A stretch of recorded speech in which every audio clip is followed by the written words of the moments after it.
श्री हनुमान जी के जन्म की रोचक और विस्तृत कथा बहुत प्राचीन समय की बात है। भगवान शिव के आदेश से वानरराज केसरी और उनकी पत्नी अंजना को धरती पर एक दिव्य पुत्र प्राप्त होने वाला था, जो आगे चलकर भगवान राम के परम भक्त और रक्षक बनेंगे। यही थे श्री हनुमान जी। अंजना का तप और वरदान। अंजना एक अप्सरा थी, जिनका नाम पूर्व जन्म में पुंजिक स्थला था।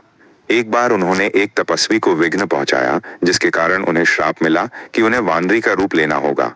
श्राप से मुक्ति के लिए उन्होंने वानरराज केसरी से विवाह किया और हिमालय के एक पर्वत पर जाकर कठोर तप करने लगी। भगवान शिव उनके तप से प्रसन्न हुए और वरदान दिया कि वे स्वयं उनके गर्भ से पुत्र रूप में जन्म लेंगे। तभी एक और दिव्य घटना घटी। पवन देव की भूमिका उसी समय राजा दशरथ ने पुत्रेष्टि यज्ञ किया, जिससे उन्हें राम, लक्ष्मण, भरत और शत्रुघ्न नामक 4 पुत्रों की प्राप्ति हुई। यज्ञ में जो दिव्य खीर मिली थी, वो जब अग्निदेव के माध्यम से देवी कौशल्या को दी जा रही थी, तब एक चमत्कारिक घटना घटी।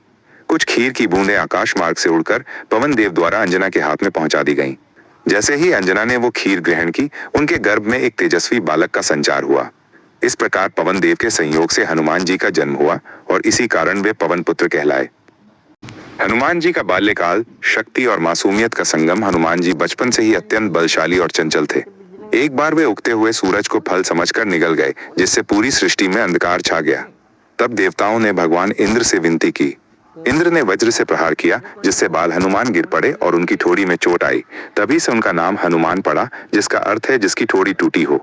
इसी घटना से क्रोधित होकर पवन देव ने संपूर्ण वायु का प्रवाह रोक दिया। तब ब्रह्मा, विष्णु और अन्य देवताओं ने आकर हनुमान जी को अनेक वरदान दिए।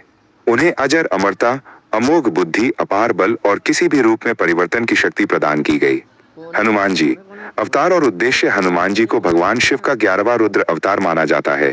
उनका जन्म केवल राम कार्य के लिए हुआ था। वे रामायण में राम के दूत, सेतु निर्माता, लंका दहनकर्ता और राम भक्ति के आदर्श प्रतीक बने। उनकी भक्ति, शक्ति और विनम्रता का संगम उन्हें सभी देवताओं में अद्वितीय बनाता है। संक्षेप में, हनुमान जी का जन्म एक दिव्य योजना का हिस्सा था। शिव का अवतार, पवन देव का आशीर्वाद और अंजना का तप, इन सब का समागम था हनुमान जी का प्राकट्य। उनका जीवन हमें ये सिखाता है कि सच्ची भक्ति, सेवा और निस्वार्थता से कोई भी असंभव कार्य संभव हो सकता है।